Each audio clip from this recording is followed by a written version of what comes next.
Olá pessoal, tudo bem? Hoje a gente vai continuar o nosso conteúdo de redação, falando especificamente hoje sobre a questão da argumentação, né? Na última aula a gente falou sobre as características da dissertação argumentativa, falamos sobre a estrutura do texto, a questão do título, né? Das quantidades de linha, dos elementos que precisam ser apresentados dentro dessa dissertação argumentativa. E hoje a gente vai discutir a parte de argumentação. O que é argumentação, né? Como a gente pode construir a nossa argumentação de maneira a defender o nosso ponto de vista. Tudo isso a gente vai comentar ao longo dessa aula. Para começar, né, vamos entender que essa argumentação, a gente divide os elementos da argumentação, né, normalmente em dois pontos. Deixa eu só passar aqui rapidinho para a gente apontar. A gente divide esses elementos da argumentação, né, em dois aspectos fundamentais. A tese, que a gente comentou na última aula, né, que é essa opinião que é defendida pelo argumentador, esse ponto de vista que o argumentador assume em relação ao tema, e o argumento especificamente, né? O argumento é a fundamentação da tese, é a maneira que você escolhe sustentar essa tese, sustentar esse ponto de vista, né? As razões e justificativas que você escolhe utilizar para demonstrar que a sua tese, que o seu posicionamento tem uma validade, né, tem um valor universal. Quando a gente fala de argumentação, a gente precisa comentar sobre as chamadas vozes da argumentação. O que seriam isso? São as vozes que aparecem dentro de um texto, dentro de uma dissertação argumentativa, e que vão ser, né, reconhecidas pelo leitor à medida que ele lê aquele texto. Quando a gente fala dessa dissertação, a gente fala que na dissertação argumentativa a gente assume um ponto de vista, né, a gente tem uma tese, a gente normalmente tem o costume de pensar que a voz que aparece ali, né, é a voz favorável, né, a essa tese que você assume.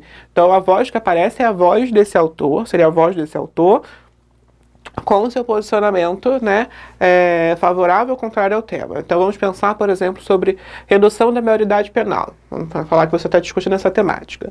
E você se posiciona favoravelmente a essa redução. Então quando você assume esse ponto de vista ali, a primeira voz que você identifica é essa voz favorável a essa redução. Mas dentro de uma dissertação argumentativa, a gente encontra tanto, né, esse posicionamento, se você está se posicionando a favor do tema, né?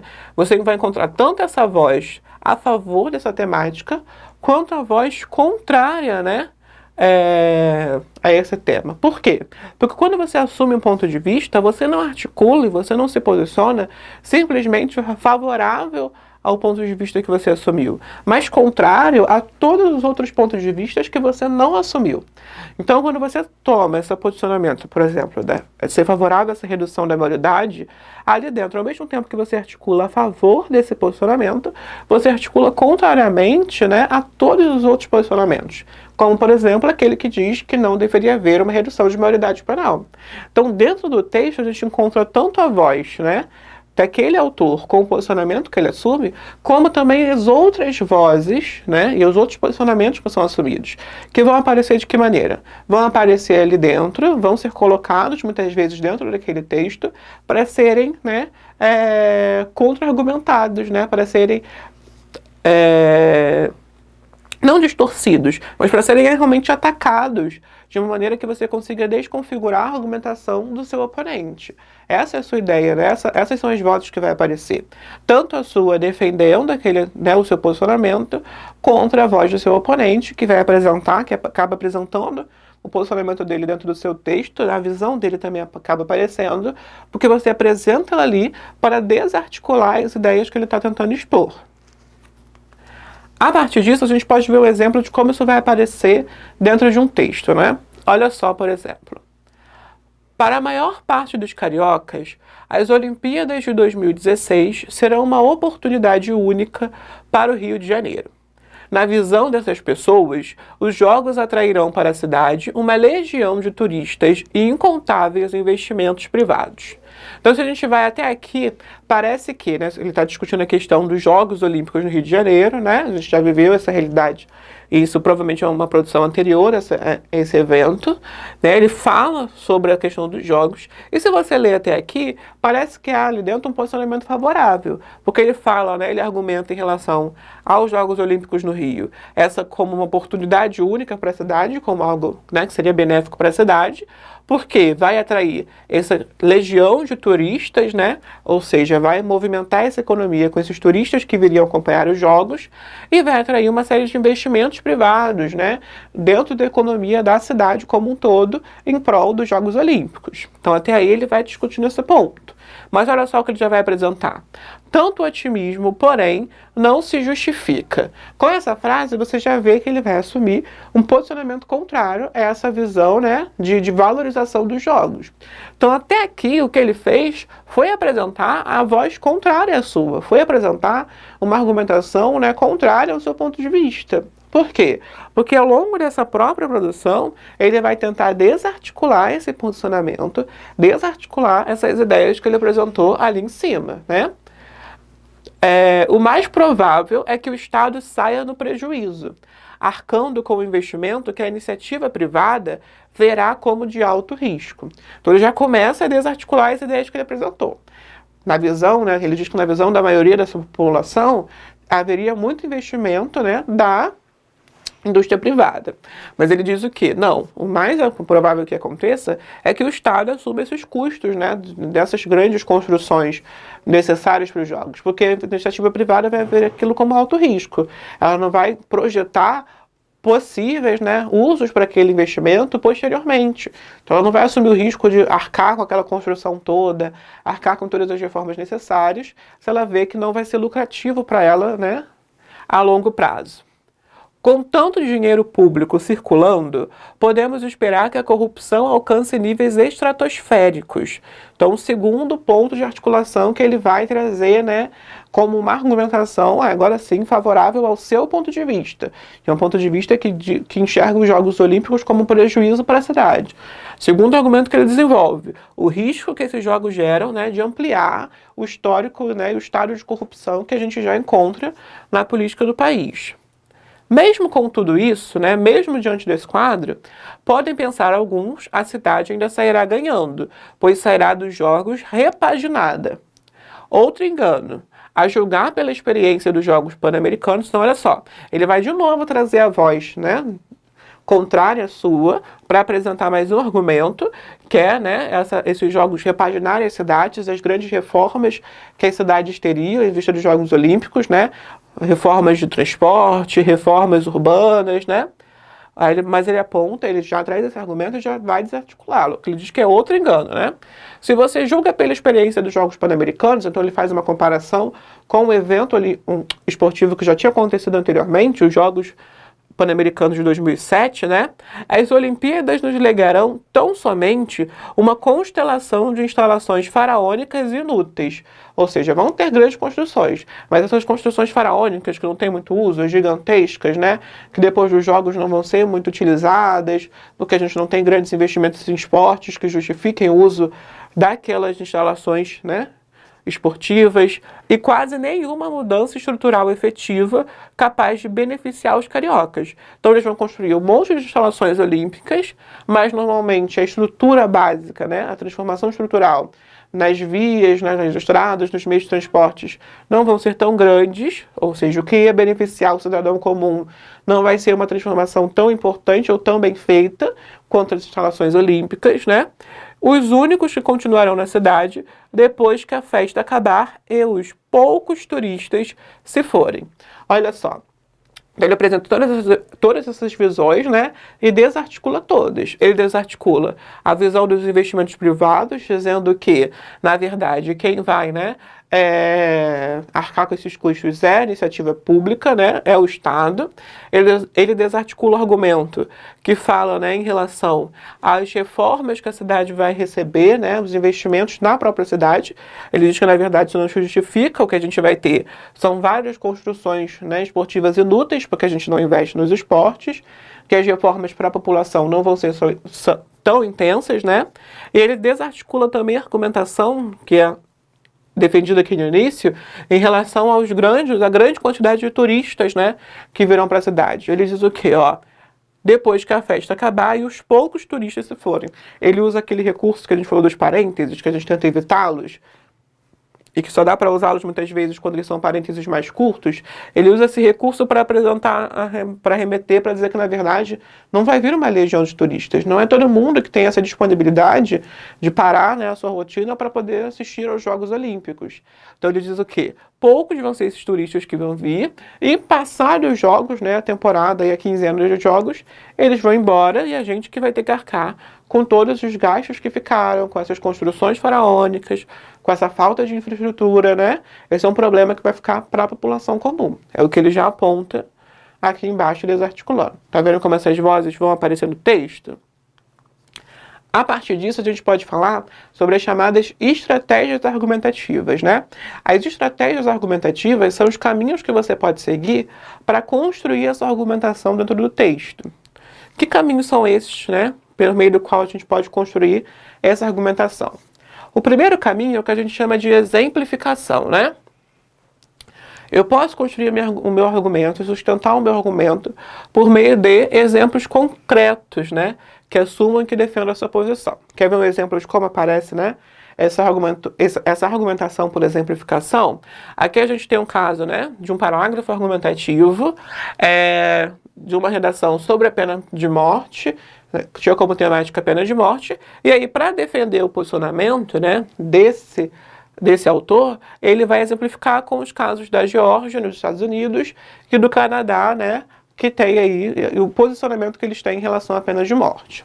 Então olha como ele coloca. É preciso recusar a pena de morte por uma razão muito simples. Então aqui já fica claro para a gente o posicionamento, o ponto de vista desse autor. Ele é contrário à pena de morte. Ela não reduz os índices de criminalidade. Então é a justificativa que ele usa para apontar o porquê, né, a argumentação que ele quer defender, que ela não reduz os índices de criminalidade. Basta observar a experiência dos países que a adotam. O Estado americano da Geórgia, maior aplicador da pena capital, né, olha a retomada aí da pena de morte como outra nomenclatura, a construção da coesão referencial. Maior aplicador da pena capital, tem 20% mais homicídios que a média nacional. No Canadá, por outro lado, a criminalidade caiu em 27% depois que a pena de morte foi abolida. Então, o que ele quer articular aqui? Ele usa esses exemplos de países que aplicam, né, a pena de morte, de um país que deixou de aplicá-la, para mostrar que você não tem uma relação direta entre a aplicação dessa pena e a quantidade de crimes cometidos. Olha aí como aparece implicitamente também a voz contrária. Porque a voz contrária que ele precisa tentar introduzir aqui indiretamente é a ideia de que a pena de morte levaria a uma redução dos índices criminais. Ou seja, se eu aplico uma pena capital, eu, né, desestimulo a pessoa a cometer crimes porque ela sabe que pode, né, a depender da gravidade do crime cometido, perder a sua própria vida. Essa é a visão contrária desse articulador, desse autor aqui. Então ele toma essa visão para tentar rompê-la, dizendo que não. Na verdade, o quadro que você encontra em alguns países é que países que aplicam a pena ainda têm índice de criminalidade muito grande e países que não a aplicam têm crimes, né, chegam a ter, inclusive, uma redução dessa porcentagem criminal. Ou seja, não há aí, necessariamente, de acordo com a argumentação que ele escolhe sustentar aqui, por exemplificação, não há uma relação necessária entre aplicar essa pena e ter índices menores de criminalidade. Assim você constrói passando por uma exemplificação. E olha só, ele usa o exemplo, ele resgata exemplos de situações de locais específicos, né? Ele vai partir ainda, e a gente pode tentar reargumentar, e você vai fazer, se você posiciona essa reargumentação, você pode tentar reargumentar buscando, né, uma invalidação, por exemplo, dos dados que ele apresenta, do exemplo que ele apresenta, justificando o porquê que na Geórgia esses índices são muito grandes, ou porquê que no Canadá os índices diminuíram, né, o que levou a esse quadro. Mas aqui ele escolhe apresentá-lo. E a exemplificação que você utiliza precisa ser um bom exemplo, né? E um exemplo claro, e se possível um exemplo amplo. Não dá para você exemplificar com o caso da sua rua, com o caso da vizinha, da rua de trás, não dá. Isso é um caso muito particular que não tem uma abordagem social, né, total. O exemplo que ele usa aqui, né, refere-se a um quadro a nível estadual e nacional, né, para conseguir exemplificar e para conseguir sustentar a sua argumentação. Fique atento a isso. Outro argumento que você pode escolher utilizar é o chamado argumento de autoridade. Quando a gente fala em argumento de autoridade, é a maneira como você utiliza, né, a fala, e você utiliza o posicionamento e as ideias defendidas por algum autor, por algum pesquisador, por algum especialista em relação ao tema que você está discutindo, como uma maneira de sustentar a sua argumentação. Então, eu tenho um argumento, eu tenho um posicionamento em relação àquele tema, né? E eu preciso defender esse argumento que eu escolho. Ele é algo que parte exatamente da minha visão, ou ele parte da construção e da discussão de especialistas em relação àquele assunto. Se parte da visão de especialistas, de pesquisadores, e não só de pessoas físicas, né, mas também de instituições, de órgãos da imprensa, de instrumentos de pesquisa, de organismos, de instituições internacionais, eu posso vincular a minha argumentação à fala dessa instituição ou dessa pessoa. Lembrando que, no mesmo caso da exemplificação, assim como você precisa de bons exemplos, você precisa de de boas autoridades. Não usar para usar o seu vizinho Zé da feira como seu argumento de autoridade, porque ele acha que tem que aplicar a pena de morte por isso, isso e isso. Aí você tem posicionamentos, pontos de vista, né? Não desmerecendo o seu vizinho Zé da feira, ele não tem, né, como sustentação para o seu argumento de autoridade, uma especialização em discussão daquela temática. Se você usa, por exemplo, dados, né, das instituições de segurança pública, das secretarias, né, de segurança, das polícias, né, ou da área militar para justificar esse dado, se você usa o trabalho de sociólogos, antropólogos, né, pesquisadores dentro dessa área de segurança pública, aí sim, você usa um argumento que parte de alguém que ou se dedica ao estudo daquela temática, ou trabalha diretamente em relação àquele tema para vincular o seu argumento de autoridade, né? Para justificar e para associar o teu posicionamento à ideia que ele apresenta. Olha o exemplo que tem aqui embaixo. No livro didático analisado, as personagens que praticam boas ações são sempre ilustradas como loiras de olhos azuis, enquanto as mais são sempre morenas ou negras. Podemos dizer que o livro é racista, pois, segundo o antropólogo Kabengele Munanga, do Museu de Antropologia da USP, ilustrações que associam traços positivos apenas a determinados tipos raciais são racistas. Então ela está discutindo, é um texto, né, uma dissertação argumentativa, em que ela está discutindo sobre algum livro didático, né, que passou por um processo de análise. Observou-se nesse livro que as representações, né, das boas ações eram vinculadas a uma etnia, enquanto que as representações ruins eram vinculadas às outras, né? E ela vai justificar, ela vai dizer que o livro é racista. Mas ela baseia isso simplesmente no seu ponto de vista, né, no seu posicionamento, ou no que a gente discute como racismo? Não. Ela vai sustentar essa argumentação dela baseando-se na fala de um antropólogo, né? De um especialista do Museu de Antropologia da USP, então ela vincula também a uma instituição renomada. Ela vai basear a sua argumentação vinculando a sua fala desse especialista que nos seus estudos aponta que essas ilustrações, né, que associam traços positivos a apenas determinados tipos raciais, são racistas, porque vinculam a ideia, né, de que só alguns tipos podem, né, que só algumas raças e etnias estão ligadas às boas ações e as outras ligadas a mais ações. Então, tá vendo como você usa esse argumento? Você precisa fazer esse apontamento, é o caso que a gente falou lá nas citações. Você precisa apontar quem é a sua fonte de referência, né, o que essa pessoa discute, qual é a posição que ela aponta em relação àquele tema. Aí você vincula, né, e você consegue sustentar um argumento de autoridade. Aqui ele vai dizer que, vale a pena destacar isso, né? Um testemunho é um tipo de argumento de autoridade, apoiado na experiência pessoal de alguém que participou diretamente de fatos ou que recebeu uma informação de outro que tenha participado. Então, eu mesmo que eu estiver discutindo, produzindo uma redação sobre a Segunda Guerra Mundial, e aí eu uso um relato de um texto que eu li, de um sobrevivente do Holocausto, para apontar numa sustentação dos efeitos nocivos que essa guerra gerou para os seres humanos.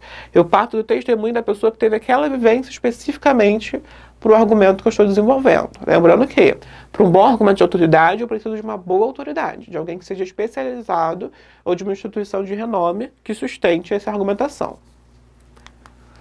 Outra estratégia que você pode, né, construir o seu argumento é o chamado argumento por evidência. Olha o que ele vai apontar. No argumento por evidência, pretende-se levar o leitor a admitir a tese ou conclusão, né, que você está construindo ali, justificando-a por meio de evidências de que ela se aplica aos dados que você está considerando. Vamos ver isso melhor no exemplo? De acordo com a Pesquisa Nacional por Amostras de Domicílio de 2008, o telefone, a televisão e o computador estão entre os bens de consumo mais adquiridos pelas famílias brasileiras. Então você parte desse dado, retirado de uma pesquisa, né, de quais são os produtos mais consumidos, mais comprados pelas famílias brasileiras, telefone, televisão e computador. Esses dados mostram que boa parte desses bens de consumo está ligada ao desejo de se comunicar, né? Então, a tese que ele tem é que o ser humano tem o desejo de se comunicar, é a ideia que ele quer defender. E aí, para isso, ele vai articular, ó, a presença desses 3 meios de comunicação entre os bens mais adquiridos pelo brasileiro é uma evidência desse desejo. Então, ele usa o dado que ele articula para evidenciar essa demanda que o ser humano, que o brasileiro tem, pela comunicação. Então ele diz que, se você observar esse dado que eu disponho para você, que parte dessa pesquisa, né, nacional por amostras de domicílios, que diz que esses são os bens mais comprados, né, alguns dos bens mais consumidos, isso evidencia, isso deixa claro para você de que há um desejo de se comunicar. Por que eu fico claro esse desejo de se comunicar? Porque os objetos que as pessoas estão comprando são objetos voltados para estabelecerem tipos de comunicação. Então é por isso que ele vai conseguir fazer, né, esse evidenciamento do texto, né, desse argumento para você. O dado que aparece na pesquisa evidencia para a gente que as pessoas querem se comunicar, porque elas escolhem comprar objetos, né, que permitam essa comunicação. Depois, argumento por comparação e analogia, ou seja, você estabeleceu uma comparação entre quadros e situações diferentes de modo a sustentar a sua argumentação. Então olha o exemplo que ele dá. A quebra de sigilo nas provas do Enem 2009, denunciada pela imprensa, nos faz indagar quem seriam os responsáveis. Então, parte dos dados apresentados. A quebra de sigilo nas provas do Enem, né? Foi quando a prova vazou, teve uma série de problemas. O sigilo de uma prova do Enem deve pertencer ao âmbito das autoridades educacionais e não da imprensa, né? Que foi quem responsável por indicar que houve o vazamento. Assim como a imprensa é responsável por seus próprios sigilos, as autoridades educacionais devem ser responsáveis pelo sigilo do Enem. Então a ideia que ele quer defender ali, a tese que ele quer defender, é que o sigilo da prova é uma responsabilidade, garantir esse sigilo, preservá-lo, é uma responsabilidade das autoridades educacionais, né?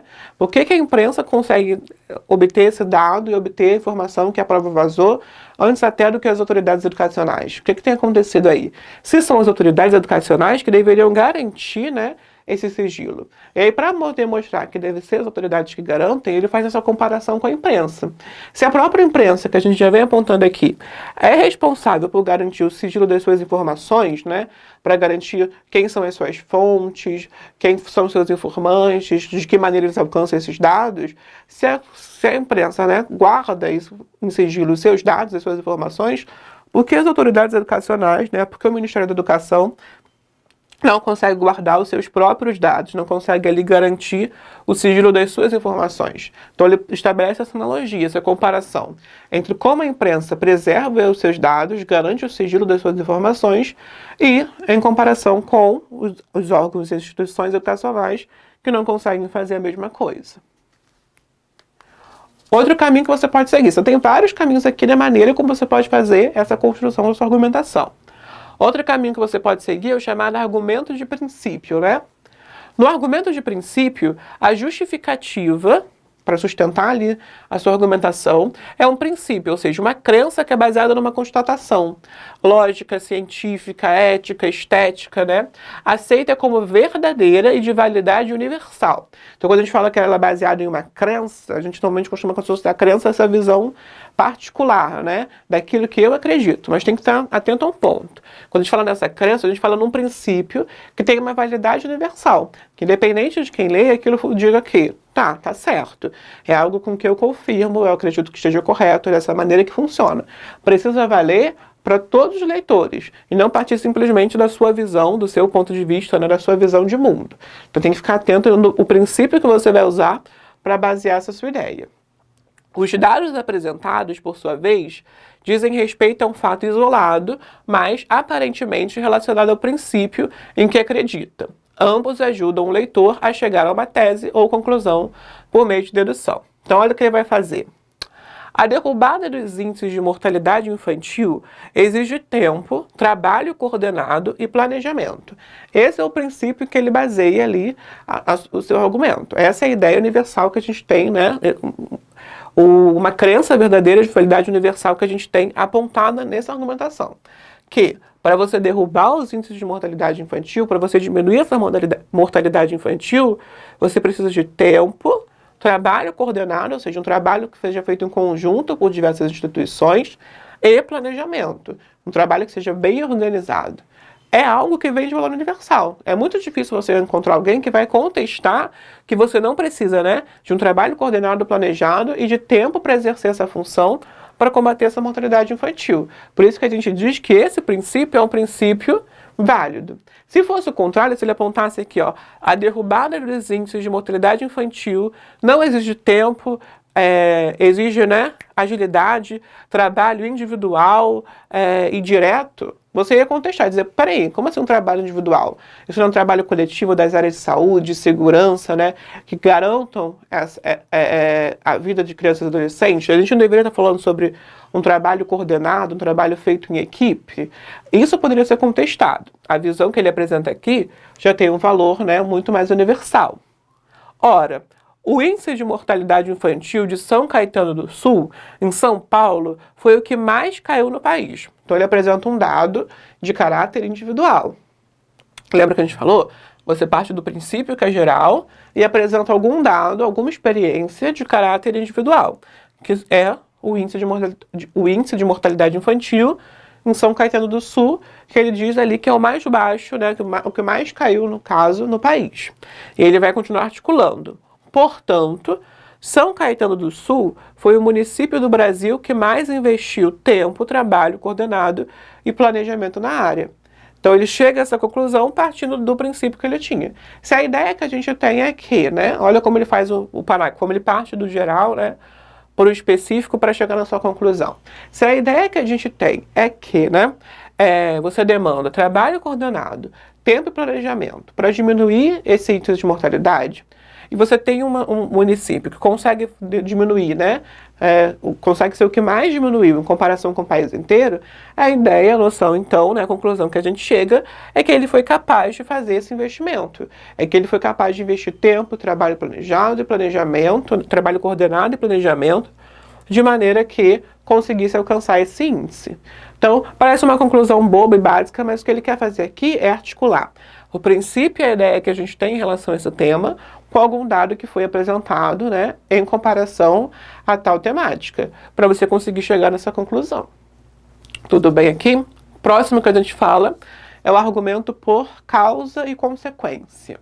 No argumento por causa e consequência, a tese ou a conclusão é aceita justamente por ela ser uma causa ou consequência dos dados que são apresentados. Vamos ver isso em exemplo? Olha como ele apresenta aqui. Não existem políticas públicas que garantam a entrada dos jovens no mercado de trabalho. Esse é o dado que ele apresenta para você. Não existe essa política pública, não existe investimento que garanta que esse jovem saia do ensino médio e ingresse no mercado de trabalho. Ou não existem políticas, né, tão grandes e tão amplas que possam distribuir, possam garantir esse acesso ao mercado de trabalho. Assim, boa parte dos recém-formados numa universidade está desempregada ou subempregada, né? Essa é a conclusão que ele tem, a tese que ele defende, que a maior parte dos, né, recém-formados está desempregado ou subempregado. O desemprego e o subemprego são uma consequência das dificuldades que os jovens encontram de ingressar no mercado de trabalho. Então, a ideia que ele tem que, né, ele faz essa apresentação de causa e consequência. A causa é apresentada nos dados, né, não há políticas públicas, né, que insiram esse jovem no mercado de trabalho, e a consequência é que esse jovem vai acabar entrando num quadro de desemprego ou subemprego. Isso é um tipo de argumento que vocês costumam utilizar muitas vezes sem reparar, que é apresentar alguma causa, como por exemplo, estou falando sobre poluição dos rios. Você apresenta a causa, que é o acúmulo de lixo nesses rios, e a consequência que isso gera, por exemplo, para a vida marinha, né, que habita, né, que vive naquele habitat natural. Então você consegue apresentar, muitas vezes, usar essa relação de causa e consequência para sustentar a sua argumentação. Quais são os impactos gerados por algum determinado quadro, né, em relação àquele tema que eu estou abordando. Ou, por meio dessa consequência que eu já apresento, os rios estão poluídos, né, estão cheios de lixos, estão contaminados, o que que gerou esse quadro? Qual é a causa que gera esse quadro de poluição e que precisa ser combatida para mudarmos essa realidade? Você pode ir pelos dois caminhos. Parte da causa para chegar na consequência, parte da consequência, se ela já estiver evidente no seu texto, para apresentar a causa que gera aquele quadro. Além dessas argumentações, que a partir aí, né, tentando apontar um posicionamento, né, tentando justificar o seu ponto de vista, você também pode partir do que a gente chama de contra-argumentação. Na contra-argumentação, que a gente tinha comentado até lá no início, né, quando falou das vozes argumentativas, na contra-argumentação você vai, né, tentar combater, desconstruir o ponto de vista do adversário, o posicionamento que é assumido pelo seu adversário, né? Então, por exemplo, o exemplo abaixo é um parágrafo do texto Impunidade, no qual se propõe a redução da maioridade penal no Brasil para 16 anos. Esta é, portanto, a tese defendida no texto, né? A redução dessa maioridade penal. Alguns doutrinadores defendem que reduzir a maioridade penal seria inconstitucional, né? Ou seja, iria contra a Constituição, contra a lei máxima do nosso país. Já que o artigo 60, parágrafo 4º da Constituição Federal proíbe emendas que venham abolir direitos e garantias individuais. Ora, temos dois fatores a explanar quanto a este assunto. O primeiro é: o que é inconstitucional? Hoje é implementada uma série de emendas constitucionais. Então, como é que ele justifica? Na contra-argumentação você apresenta, né? Ao invés de você argumentar diretamente a favor da sua tese, você argumenta contra a tese adversária. Esse é o papel da sua contra-argumentação. Argumentar contra o posicionamento contrário. Então, ele apresenta esse posicionamento contrário, né? Que diz que não deve ser feita essa redução, porque não é possível, né? Ou não deveria haver essa mudança da Constituição, não deveríamos promover emendas à Constituição. Então ele apresenta esse ponto de vista contrário para questioná-lo. Tá, a gente não pode promover emendas à Constituição, mas não são feitas várias dessas emendas constitucionais já? Elas já não acontecem em outros quadros, né? Porque também não poderia ser feita mais uma dessas emendas para garantir a redução dessa maioridade? Então é por onde ele vai tentar vincular essa argumentação. Se já fazem emendas constitucionais com outros propósitos, por que não pode ser feita essa emenda? Por que não poderia ser feita mais uma emenda para garantir essa redução da maioridade? Já que a justificativa é essa, né? A justificativa que ele apresenta como o argumento do seu adversário. Então ele vai tentar ali dentro desse texto, olhando a proposta dele, desvincular essa argumentação. É o caminho que ele escolhe seguir. Tem algumas maneiras como a gente pode fazer, né? Como a gente pode construir essa contra-argumentação. Uma delas é a chamada concessão, né? Além daquele caminho em que você apresenta o argumento, né, do argumento contrário e já desvincula, já desconstrói ele logo em seguida, você pode seguir outros caminhos também na construção dessa contra-argumentação. Primeiro que a gente pode seguir, um dos que a gente pode seguir é a chamada concessão, né? Olha o que ele vai falar. Essa estratégia é executada em duas etapas. Em um primeiro momento, o argumentador dá a impressão de concordar com seu rival, né? Parece que ele vai seguir aquele ponto de vista, ou seja, parece conceder razão ao adversário, né? Por isso o nome concessão, de fazer essa concessão, de conceder, como se fosse conceder, né, a ideia de certo, né, de que estaria correto aquele posicionamento. Logo em seguida, contudo, a tese adversária é combatida e devidamente refutada, né? Então, olha como ele faz. Muitos dizem que o aborto é uma forma de assassinato e que a vida deve ser sempre preservada. É verdade. Então, até aqui, parece que ele está se posicionando, parece que ele está dando a vez, né? E dando razão a quem assume esse posicionamento contrário ao aborto. Mas por que, então, o mesmo raciocínio não deve valer para preservar a vida das milhares de gestantes que acorrem todos os anos a clínicas clandestinas cujos procedimentos cirúrgicos, né, entre aspas, não raro resultam em morte? Então, olha o que ele faz aqui, né? Nessa construção textual, né, o autor ou a autora desse texto.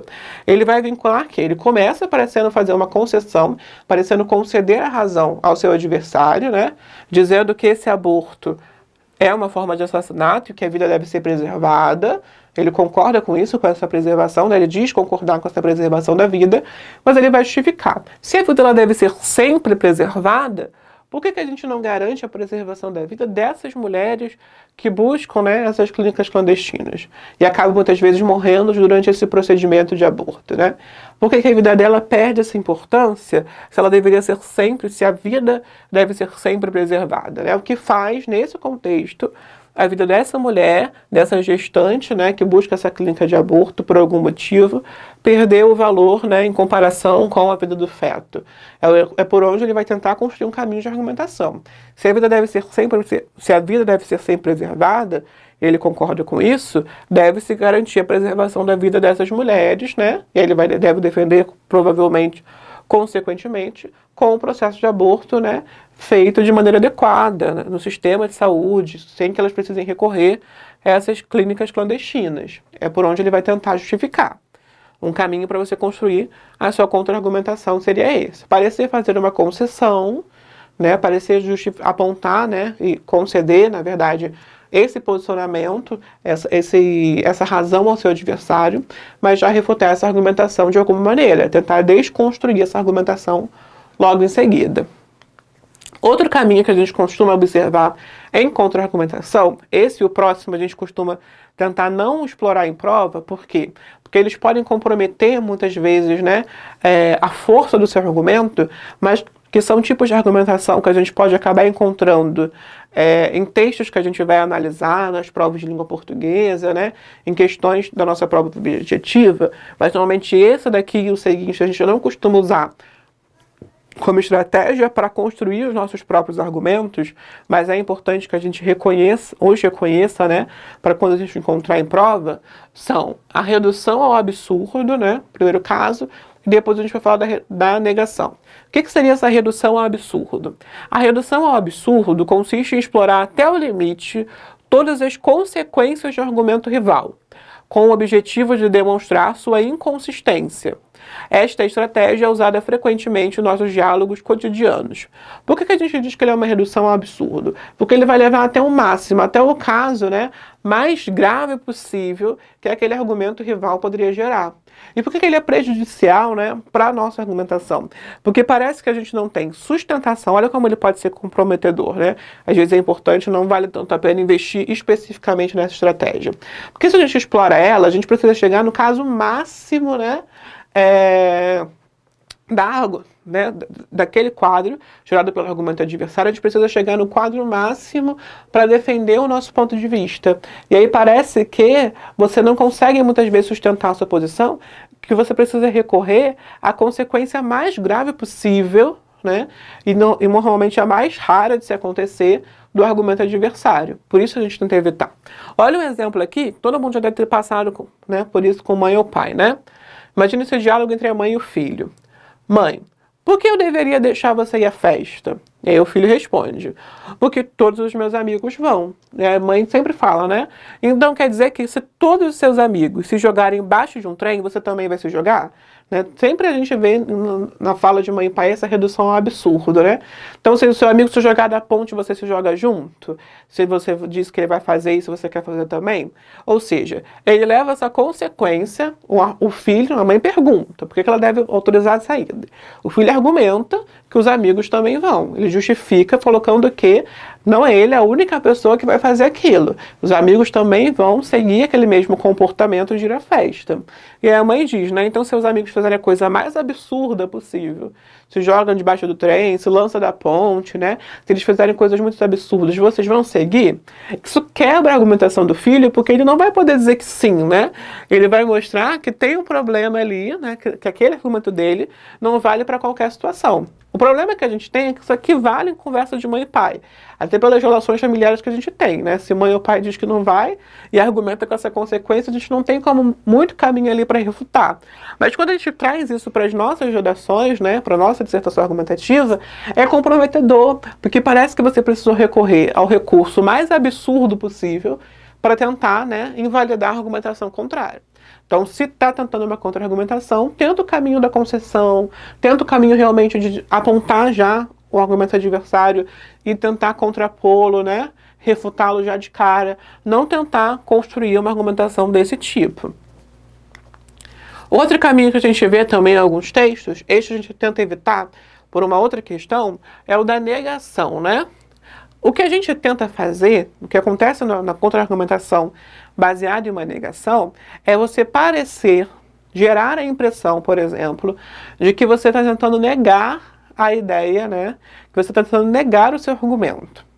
O que acontece normalmente numa argumentação, que é o que ele fala aqui, toda argumentação tende naturalmente a criar um certo clima de guerra, né? De disputa, de disputa realmente ali de pontos de vista, que gera essa discussão. Então, quando a pessoa tenta construir uma argumentação, né, baseada numa negação, a ideia, a postura que você tem, né, é tentar fingir que você não vai falar sobre aquilo. É uma postura até, de certa forma, não muito honesta, né? Porque você finge que você não vai se posicionar, por exemplo, contrário, como é o caso do exemplo que aparece aqui, você finge que não vai se posicionar contrário ao aborto, né? Você finge que você não vai falar, não que você vai se posicionar contrário, mas que você não vai falar sobre aquela temática. Você finge que não vai discutir aquele tema, mas em seguida você retoma, você constrói um caminho ali para retomar esse posicionamento mais à frente dentro do seu texto. Por quê? Porque isso gera uma abertura melhor para quem está lendo para discutir aquela temática. Normalmente, quando você se depara com um texto que já de cara apresenta para você um posicionamento contrário ao seu, você pode, às vezes, fazer uma leitura com muitos pré-julgamentos das ideias que vão ser apresentadas, né? Ou seja, não dá abertura para as ideias que vão ser introduzidas ali, quando você faz essa leitura. Então, muitos textos, principalmente de apresentações, né, textos com religioso, palestras, podem seguir esse caminho da negação, de parecer não querer discutir aquele tema, como uma forma de gerar uma abertura maior para o leitor. Por que a gente evita também usar essa estratégia nas nossas redações? Porque isso pode, dependendo da forma como você faça essa construção, comprometer, né, a visão do seu corretor ou do seu avaliador em relação ao seu ponto de vista. Pode parecer que você ficou indeciso ali e que você acabou não se posicionando, que você tentar negar o seu posicionamento. E a ideia da redação da dissertação argumentativa é, como a gente comentou na aula passada, que o seu posicionamento fique bem claro para o leitor. Então, olha, por exemplo, o caso aqui de negação, né? Hoje eu não quero falar contra o aborto ou contra a sua legalização. Então, ele começa, né, esse autor negando que ele vai abrir essa discussão. Quero falar de algo muito mais importante, muito mais fundamental, a vida. Então, ele vai discutir, ele vai dizer que vai relacionar uma outra discussão, né? Tenho certeza que todos aqui concordam comigo. Não há nada tão importante quanto a vida. Ao mesmo tempo, não é nada tão frágil, né, em comparação com a vida. A vida é muito frágil, né? Por isso mesmo, ela deve ser preservada em qualquer circunstância, o que inclui também a vida do feto. Então ele constrói um caminho que ele se inicia com que ele acredita ser uma negação, né? Ele acha que ele está negando aquela discussão, que ele tenta fazer com que o seu leitor ou o seu ouvinte considere que ele vai, né, que ele não vai discutir aquela temática, aponta a temática que ele vai apresentar, né, que seria uma temática contrária a essa visão, ou seja, ele vai discutir uma outra coisa, no caso aqui, né, não necessariamente uma temática contrária, mas ele vai discutir outro tópico, que ele fala que vai discutir a vida, e ele diz, né, ele vai conduzindo a sua discussão até falar que essa vida precisa ser preservada, que essa vida precisa ser garantida em qualquer circunstância, inclusive a vida do feto. Quando ele traz aqui para essa vida do feto, é onde ele vai ter abertura, agora sim, para continuar discutindo o seu tema, para voltar a discutir o tema que inicialmente ele falou ali que não ia abordar naquele dia. Então, a partir do que a gente viu, a gente consegue fazer uma conclusão para fechar nossa aula de hoje, né? Atenção, elementos que a gente tem que ficar muito atentos dentro dessas estratégias que a gente pode escolher para construir a nossa argumentação. Os argumentos devem ter um embasamento, né? Nunca deve se afirmar algo que não venha de estudos ou de informações previamente adquiridas, né? Tirei da minha cabeça, não dá. Né? Vozes da minha cabeça não pode ser referência do seu argumento. Ele precisa estar embasado em informações, em dados que você tirou, né, que foram articulados do seu que foram articulados pelo seu conhecimento, pela sua mente, a partir, né, das informações que você teve acesso acerca daquele tema. Desde os textos motivadores que a prova te dá, as leituras previamente feitas por você, os seus conhecimentos acerca do tema discutido, eles precisam ser articulados para darem embasamento ao seu argumento. Atenção, primeiro ponto da atenção. Segundo ponto que a gente tem que ficar atento. Os exemplos dados devem ser coerentes com a realidade, ou seja, podem até ser fictícios. Eu posso até construir uma exemplificação fictícia, mas não podem ser inverossímeis, ou seja, não podem ser uma coisa que não funcionaria ou que não acontece normalmente. Eles precisam estar articulados com uma realidade concreta. Eles não podem ser invenções, né? Eles podem até ser fictícios. Você pode inventar, por exemplo, você está falando sobre a violência urbana. E aí você quer articular por meio de uma exemplificação. Então você fala de uma pessoa que saiu de madrugada para trabalhar e foi assaltada. É um exemplo fictício. Você inventou essa história, mas é verossímil, né? Tem relação com a realidade, com um quadro que a gente enxerga de violência urbana. Então funciona dentro do seu texto porque está articulado com o que a gente encontra no dia a dia. Caso haja citações de pessoas ou trechos de textos, os mesmos devem ser razoavelmente confiáveis. Não se pode citar qualquer pessoa, ou seja, buscar autoridades realmente especializadas naquilo que você discute. Foi o que a gente comentou no início. Experiências que comprovem os argumentos devem ser também coerentes com a realidade. Tudo precisa ter coerência. Lembra que a gente falou de coesão e coerência? É critério de avaliação. Não dá para, né, implantar a loucura ali de exemplificar ou trazer uma experiência apontada de qualquer forma, baseada nos seus critérios, né, de avaliação. Não. Precisa ter validade, verossimilhança e validade, né, universal. Há de se imaginar sempre os questionamentos, dúvidas e pensamentos contrários dos leitores quanto à sua argumentação, para que a partir deles se possa construir melhores argumentos, fundamentados em mais estudo e pesquisa. Isso é essencial para a gente poder fechar. Sempre que a gente tenta argumentar e sempre que a gente constrói os nossos argumentos, a gente tem que prestar atenção em como esses argumentos podem ser refutados. Então, sempre que você estiver construindo a sua argumentação, pensa sempre, né, como se você estivesse do lado oposto. O que eu poderia dizer em relação ao argumento? Como eu poderia refutar essa argumentação, né? Se o dado que você escolheu tem consistência e validade, como é que o meu argumento poderia ser refutado por outro? Qual é a dúvida e qual é o problema e qual é o questionamento que esse argumento que eu escolhi utilizar pode gerar quando estiver sendo analisado por outra pessoa que está no meu texto, e principalmente pelos meus adversários, pelas pessoas que assumem posicionamentos contrários ao meu. Como isso poderia, né, ser refutado, como esse argumento poderia ser refutado por essa pessoa. Quando você faz isso, você consegue melhorar a sua argumentação, porque você já tenta construir um argumento que seja minimamente refutável, né? Que tenha o mínimo possível de possibilidade de ser questionado, né? De ser desestruturado. Por isso que você precisa sempre pensar muito a sua articulação e tentar escolher sempre as melhores estratégias para construir os seus argumentos. Hoje a gente fica por aqui. Lembrem, né, de continuar assistindo às aulas, de comentar aqui embaixo o seu nome, a sua turma, para a gente saber que vocês estão estudando. Qualquer dúvida, conte conosco.